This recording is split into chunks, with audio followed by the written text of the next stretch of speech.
Queridos irmãos, acabamos de cantar "Este mundo deixaremos", e talvez esse hino escolhido para esta reflexão tenha causado estranheza, porque é um hino que fala de morte, e não é muito o assunto que nós gostamos de falar, de tratar, principalmente nesse período de advento, que é um período marcado por preparação, sim, mas também por alegria. Mas vocês vão entender onde é que nós queremos chegar ao longo desta reflexão, cujo tema é que a vida é muito curta para ser pequena. E é mesmo, a vida é curta. O fato mais certo é a morte.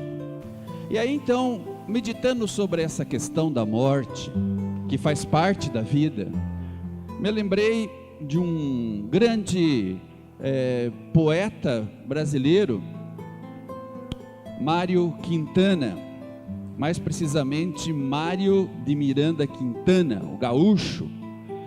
Ele foi um poeta, ele foi tradutor, ele foi um jornalista brasileiro, muito importante.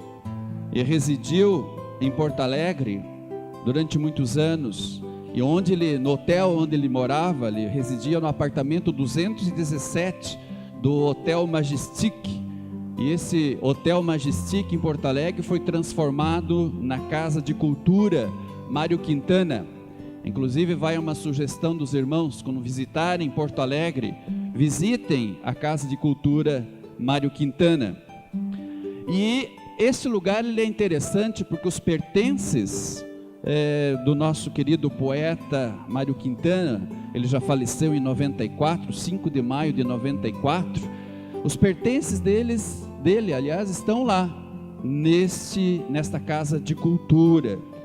E o que é interessante é que você, quando chega lá, você pode manusear, você pode tocar naqueles objetos que pertenceram ao poeta e tudo mais. E aí eu estava ouvindo a palestra do professor Mário Sérgio Cortella, e palestra essa que também me inspirou muito a compartilhar com vocês essa reflexão. E o Mário Sérgio Cortella visitou essa Casa de Cultura Mário Quintana.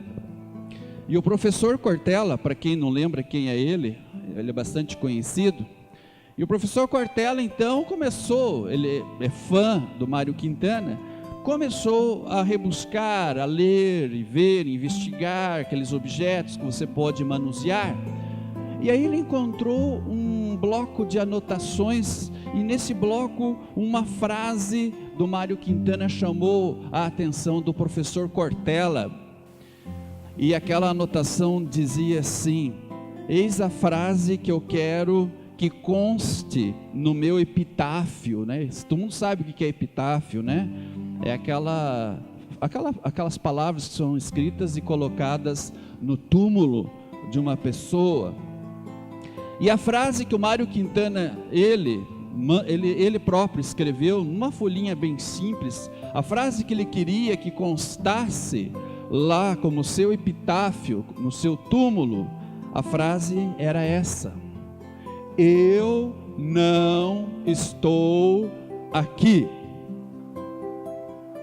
E a frase citada a princípio não era fruto assim de uma convicção religiosa, não sei ao certo quanto ele era religioso, mas refletia a ideia de como uma pessoa pode permanecer viva mesmo depois de morta. Olha que interessante, gente. Permanecer vivo mesmo depois da morte. Daí essa questão me chamou a atenção, porque eu sei que um dia eu me vou, e você também, mas eu não quero ir. Eu já tenho um neto, eu tenho 2 filhas, eu tenho minha esposa, eu tenho tanta coisa que eu quero fazer ainda, quero conhecer, quero aprender, tenho muito para aprender. Sou novinho ainda, só tenho 52, muito para aprender. Eu quero ficar, eu não quero ir. E existe um jeito de ficar. Vocês querem saber qual é? Fazendo falta para as pessoas. Por isso, a questão que coloco aqui é a seguinte: quando você ou eu morrermos, e eu vou, e você também, faremos falta? Vocês acham? Vai ter muita gente no velório de vocês? Vocês não pensem, ai, como eu queria estar vivo para ver. É duro, né? Pessoas que fazem falta depois que morrem, como elas fazem falta. E a leitura do Evangelho de hoje descreve um pouco a história de alguém que depois de 2000 anos continua fazendo muita falta. O texto aqui ele descreve uma pessoa, o nome dela João Batista, aponta para a missão desse servo de Deus. E a questão que eu coloco aqui é: por que João Batista é lembrado ano após ano, principalmente na época de Advento? Por quê? Porque depois que morreu, ele fez muita falta. E esta é a maneira de nós permanecermos vivos, é a maneira da nossa obra permanecer viva, é quando nós realmente fazemos falta. Onde João Batista foi sepultado, ele não está mais ali. Mas onde que ele está então? Ele está aqui, na memória das pessoas, no coração das pessoas, através da obra que ele realizou. Porque a sua obra sempre é lembrada. E qual era a obra de João Batista? Preparar o caminho do Salvador, preparar o caminho para a vinda de Cristo. E ele tem uma característica muito interessante, que é a sua humildade. Ele sempre soube permanecer em seu devido lugar. Perguntaram: escuta, mas você é o Messias? Você é o cara que havia de vir? E ele disse: não, eu não sou nem digno de, curvando-me, desatar-lhe as correias das sandálias. Ele foi sincero, era uma pessoa franca, sincera, simples de tudo, se alimentava de abelhas e mel silvestre, gafanhotos, perdão, e mel silvestre. Então, João Batista, ele foi importante para Jesus, ele foi importante para toda a cristandade na terra. E eu queria chamar a atenção dos irmãos para a palavra importante. Vocês sabem de onde que vem a palavra importante? Vocês já pararam para pensar sobre esta palavra? A palavra importante, ela vem do mesmo verbo, da mesma raiz do verbo importar. E o que é importar? Importar é trazer para dentro. Quer dizer, pessoa importante é aquela que é trazida para dentro dos outros. Pessoa importante é aquela que fica nos outros. Pessoa importante é aquela que, mesmo morta, continua sendo lembrada. Alguém torna-se importante quando ela é levada para dentro da vida das pessoas. Aí ela é importante. Você trouxe ela para dentro de você. E ali então, aonde você está, ou seja, na tua igreja, na família, no teu trabalho, no país, ali você vai construindo a tua importância. Então a questão que eu ponho aqui agora é: se você quer tornar-se uma pessoa importante ou não. Você que quer permanecer vivo depois de morto ou morta? Você quer continuar sendo lembrado pelas pessoas? Mas eu pergunto, o que você tem feito para isso? E o prazo para você se tornar uma pessoa importante não é muito extenso. Pensem bem vocês. Em média, nós vivemos 75 anos. Tá bom para vocês ou não? Tem gente que vive mais, gente que vive menos, mas a média hoje no Brasil é 75 anos. Vocês sabem quantos desses 75 anos nós passamos dormindo? Nós passamos 25 anos dormindo. Então desses 75 anos, menos 25, sobram 50 anos para você construir a tua importância. E aí então o grande pensador Benjamin Disraeli, ele escreveu o seguinte: a vida é muito curta para ser pequena. A vida é muito curta para ser pequena. E quando que a vida é pequena? A vida é pequena quando ela é vivida de uma forma banal, fútil, superficial e inútil. E gente morna vive sua vida desta maneira. Inclusive lá no texto de Apocalipse capítulo 3, versículos 15 e 16, nós lemos que Deus tem vontade de vomitar gente morna. Então o que é gente morna? Gente morna é gente que se satisfaz em ser mais ou menos, que nem cheira nem fede. Gente mais ou menos cristã, gente mais ou menos amiga, gente mais ou menos honesta, mais ou menos fiel, mais ou menos confiável, mais ou menos responsável. Gente que economiza afeto e conhecimento. Você vai abraçá-la e ela te abraça meio de lado. Parece que tem nojo de você. Conhece alguém assim?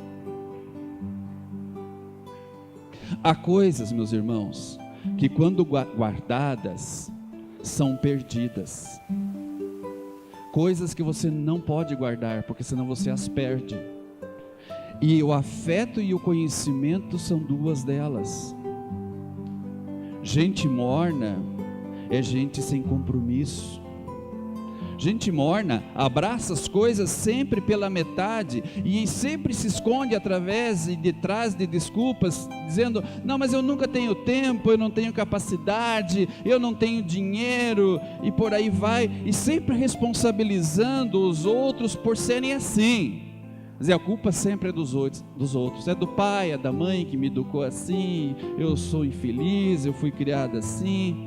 Ou seja, dos 75 anos, as pessoas dormiram 25 anos, sobraram 50 para construir a sua importância, e muitos ainda desperdiçam esses 50 anos, desperdiçam oportunidades, não gravando sua obra na vida de sua família, de seus amigos, dos seus irmãos na fé, seus colegas de trabalho, seus vizinhos. Gente que não descobriu o real sentido da palavra partilha, porque o sentido da vida sem a partilha não existe. Quando nós não queremos partilhar, nós perdemos a razão de existir aqui na terra. Gente que guarda tudo para si, não divide. Por isso, meus irmãos, não apequenem a vossa vida, que já é demasiadamente curta. Gente, pensem bem, 50 anos é tempo curto.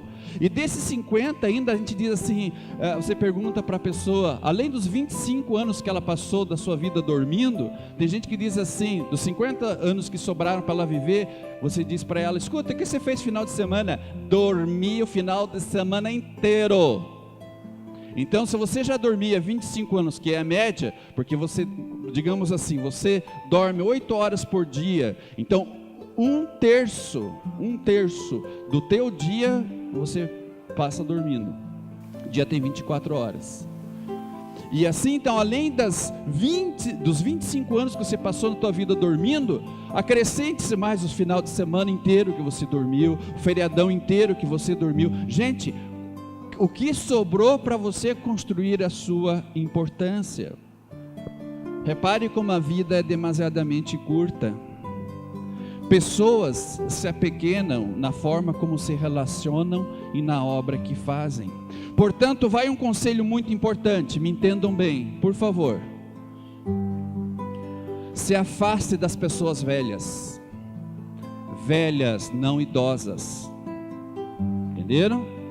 Pessoa idosa é aquela pessoa experiente, aquela pessoa que tem conhecimento e aquela pessoa que tem o prazer de partilhar as suas experiências, ama partilhá-las, ama estar em contato com as pessoas, sendo importante para elas. Eu não estou falando de pessoas idosas, eu estou falando de pessoas velhas. E quem é gente velha? Gente velha é aquela pessoa que acha que não precisa aprender mais nada, aquela pessoa que acha que já sabe tudo, aquela pessoa que acha que não precisa se mexer, acha que já está pronta, e que não dá oportunidades para o novo. Chega um novo membro na igreja, pedindo, clamando por uma oportunidade, ou na repartição onde trabalha, cheio de ideias novas, e aí então vem o velho, entre aspas, bem entendido o velho, que acha que já está pronto, e a velha, e diz assim, pode parar, eu estou velho nesse ramo, aqui isso não funciona, nem adianta, você chega lá, nossa, eu tenho uma ideia, vamos fazer assim, vamos fazer assado, vamos pôr aqui, vamos... não, eu estou velho aqui nesse ramo, nessa empresa, nessa igreja, aqui não funciona.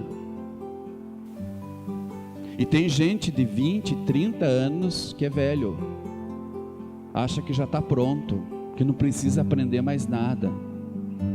Inclusive existe, não sei se vocês já viram falar, com certeza sim, do padre Antônio Vieira. Padre Vieira, num dos seus sermões, ele escreveu o seguinte, na abertura do seu sermão, ele diz assim, que o peixe começa a apodrecer pela cabeça. Então se é assim, vamos ter muito cuidado com o que a gente tem colocado aqui dentro. O depósito, que tipo de coisas estamos guardando aqui, nesse depósito. Então, meus irmãos, não apequenem vossas vidas, se afastem das pessoas velhas e do seu padroeiro Mendesá. Olha, sabia que o padroeiro das pessoas velhas, das pessoas mornas, é Mendesá? Mendesá, ao lado de Tomé de Souza e Duarte da Costa, foram os governadores gerais do Brasil colonial entre 1549 e 1572. Ele estava lá, quem que é professora aqui? Bastante professora, né? Tem professora, Diná é professora, quem mais é professora aqui? Bastante. Aí estava a professora de história explicando quem foi esses governadores gerais. E o Joãozinho não parava, né? Joãozinho sabe como é que é, né? Terrível moleque. E a professora explicando os governadores gerais que eram, e o Joãozinho fazendo bagunça durante a explicação. E aí então a professora, querendo chamar o Joãozinho para perto dela, perguntou ao aluno bagunceiro: Joãozinho! Ele se assustou. O que fez Mendesá? E o Joãozinho, todo mundo olhando para o Joãozinho ficou vermelho. Acontece isso com vocês também ou não? Ficou vermelho. Vamos, Joãozinho, dizia a professora. O que fez Mendesá? E os alunos, responde Joãozinho. Vamos, Joãozinho. Bom, Joãozinho então olhou para o lado, olhou para a professora, e ele disse: Mendesá fez o que pôde. Mendesá é o padroeiro de gente velha, porque gente velha, gente morna, podendo fazer melhor, se contenta em fazer apenas o possível. Exemplifico. Imagine a casa de vocês pegando fogo. Você chama o corpo de bombeiros. Bombeiro chega lá, sala pegando fogo, quarto pegando fogo, cozinha, varanda, tudo pegando fogo. O bombeiro lá apagando a chama, olha para o relógio, 5 horas da tarde. Ele pega, começa a enrolar a mangueira. E a casa pegando fogo. E o morador olhando a casa pegando fogo, tá ficando doido? O senhor tá recolhendo a mangueira? Ele falou, sinto muito, fiz o que podia, deu 5 horas. 5 horas, tem que parar de trabalhar. Chega. E outra, olha aqui, a mangueira está cheia de furo, está pingando aqui, ó. Não, mas a gente dá um jeito, põe umas fitas, faz um negócio aqui, mas você não pode parar de apagar o incêndio, meu Deus, está aqui, ó, você apagou a sala, mas a cozinha está pegando. Não, gente, 5 horas. Opa, tem que levar a patroa no mercado, senão o bicho pega. E aí ele vai embora, e a casa pega fogo, e o morador perde tudo. Então, ele fez o que pôde. Mas será que ele fez o melhor dele? Fazer o que pode não é uma atitude para quem quer ser, não é atitude correta para quem quer ser importante. Então, a atitude esperada de alguém para ser importante é fazer sempre o seu melhor, na condição que ela tem. É fazer as coisas com excelência. E aqui eu chamo a atenção para vocês de uma foto. Essa foto é de uma pequena capela que eu atendia no Mato Grosso, meu primeiro local de trabalho. E ela ficava numa agrovila, perto de uma vila chamada Vila Guarita. Essa igrejinha aqui que vocês estão vendo, ela era coberta de tabuinha, telhas de tabuinha. E o chão era terra batida, terra batida. E aí quando nós chegava para a igreja fazer o culto, era a capelinha mais simples que eu tinha umas 4, 5 capelas, eu não dava o culto, fora as escolas e tudo mais, casas, e aí tinha essa capelinha.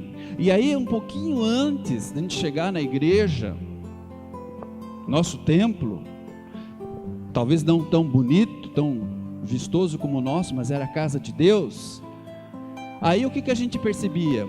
Ali no colo ali do lado da Rani, ali, aquele cabelão ali, é a Rani, né? A Rani. Estão vendo o nenezinho ali? É a Rebeca. E um pouquinho antes de começar o culto, sabe o que as pessoas faziam? Aquelas pessoas simples que vocês estão vindo, elas diziam assim, pastor, eu não tenho dinheiro para dar de oferta. Elas levavam, até galinha davam para nós. Às vezes levava galinha, era a oferta que eles davam, abóbora. Mas era um povo que amava a palavra de Deus, e como amava. E isso eles demonstravam quando antes do culto, sabe o que eles faziam? Eles pegavam mato, faziam aquelas vassouras feitas de galhos de árvore, e ali eles varriam a igreja, chão batido, terra batida. E você pergunta, mas pastor, não era terra? Precisava varrer? Não era só chegar lá e o senhor começar o culto? Não, eles varriam aquela terra batida, jogavam a água. O altar era um caibro que vinha da terra, fixado na terra, tinha em cima assim, uma parte de madeira, muito simples, tudo muito rudimentar. E você chegava na igreja, tudo limpinho. Eles mesmo plantavam as flores para o culto também. Eles cortavam, punham no vaso, traziam para o culto. Às vezes eles exageravam, traziam umas flores que me faziam mal, quase desmaiei uma vez lá dentro. Era muito fechada a igreja, e eu não queria desmaiar, mas era jasmim, né? Jasmim, eles levaram lá. Eu comecei a oração geral, e quando eu acordei, eu estava sentado no banco, todo mundo me abanando. Por causa do jasmim. Que beleza, eu amo jasmim, mas solta, né? Você sabe que exala aquele cheiro forte, né? E aí então, todo aquele capricho. Quer dizer, eles faziam mais do que podiam, mais do que precisava. Eles faziam as coisas com o maior capricho, com excelência. Faziam o seu melhor. Tanto é que elas são essas pessoas, algumas delas já morreram. Essa fotografia tem quase 30 anos. Algumas delas já morreram, mas elas são importantes para mim. Por quê? Eu trouxe elas para dentro de mim por causa da obra que elas realizaram. Elas não foram famosas, o nome delas não apareceram na revista, mas aqui dentro, no meu coração e na minha mente, elas continuam vivas, porque essa é a única maneira de a gente permanecer vivo depois que a gente morre, fazendo falta. E essas pessoas fazem falta para mim, porque elas faziam não o que podiam, mas elas faziam sempre o melhor. Por isso, meus irmãos, essas pessoas, quando eu as vejo e lembro delas, eu lembro que elas não estavam ali apenas varrendo o chão batido da igreja, mas elas não estavam apenas enfeitando aquele rude altar, mas o que elas faziam, fazia parte de algo maior que Jesus chamava de construção do reino. O próprio Jesus personificado era o reino entre nós, e esse reino, conforme nós oramos no Pai Nosso, venha o teu reino, esse rei, ele continua vindo através da pregação da palavra, através dos sacramentos, ele continua convertendo descrentes em crentes, ele continua mantendo acesa a fé nos cristãos, trazendo esperança aos desesperançados e aflitos, consolando os abatidos e alegrando os que choram. Meus irmãos, nós temos que entender esta obra. Nós somos construtores deste reino. Você e eu, com tudo que nós somos e temos, nós somos esses construtores. Somos. E quando compreendemos a obra de Deus, de construção de reino, e que cada um de nós é um desses construtores, esta obra passa a ter sentido para nós. Quando nós entendemos que nós fazemos parte da obra, até a nossa oferta, até quando nós ofertamos nossos dons, nosso tempo para aquilo que estamos fazendo, não é para aparecer não, mas porque faz parte de uma obra maior, a obra da construção do reino.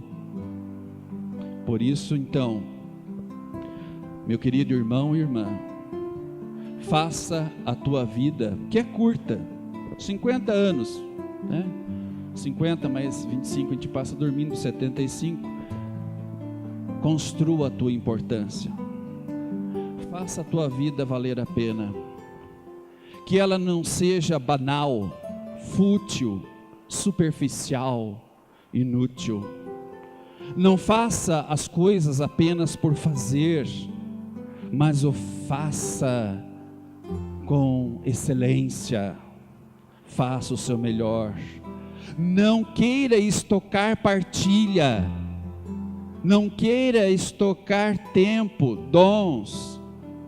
Não seja morna, não seja morno. Não dê atenção aos velhos, não idosos, esses a gente tem que ouvir sempre, mas aos velhos de cabeça, pois a vida é muito curta para ser pequena. Claro que nós aqui não alcançaremos a perfeição neste mundo, nós somos falhos, somos pecadores, o pecado ainda influencia a nossa vontade, infelizmente, mas reconheçamos nossas fraquezas e peçamos perdão por elas. Nesse final de ano, momento de reflexão, não é só festaiada não, né? A turma só quer festar, não é só festaiada não. Se você quer um ano novo, a turma fica, ai, feliz ano novo, mas realmente vai ser um ano novo? Ou nós queremos fazer um ano diferente? Quem sabe, se até agora a construção da nossa importância foi tímida, quem sabe nós podemos corrigir isto, quem sabe? E o pontapé inicial é o reconhecimento das nossas imperfeições, nossos erros. Reflita sobre isso que eu estou falando com vocês hoje.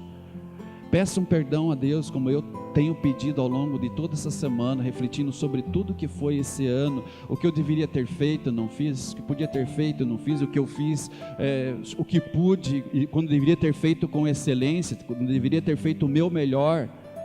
E eu pego e me apego ao meu Salvador Jesus Cristo, igual ao meu Salvador. O que seria de mim se não fosse você? O que seria de mim se você não tivesse morrido na cruz e me perdoado? Esse sujeito que eu sou, tão egoísta, tão voltado para mim mesmo. E aí o perdão que esse Deus em Cristo me dá, me leva para as pessoas. Se as pessoas querem me levar para dentro delas, eu preciso fazer por onde? Se eu quero continuar vivo depois da minha morte, eu preciso fazer por onde? E assim com Jesus a gente aprende essa arte. Com Jesus, que também até hoje, a partida dele nos deixou tanta saudade, mas ele está vivo aqui e aqui. E é com Jesus que nós aprendemos como fazer uma vida realmente valer a pena, porque a vida é muito curta para ser pequena. Vamos vivê-la então de uma forma plena e total, não economizando no afeto e na partilha, mas fazendo sempre do serviço a razão de ser da nossa existência aqui neste mundo.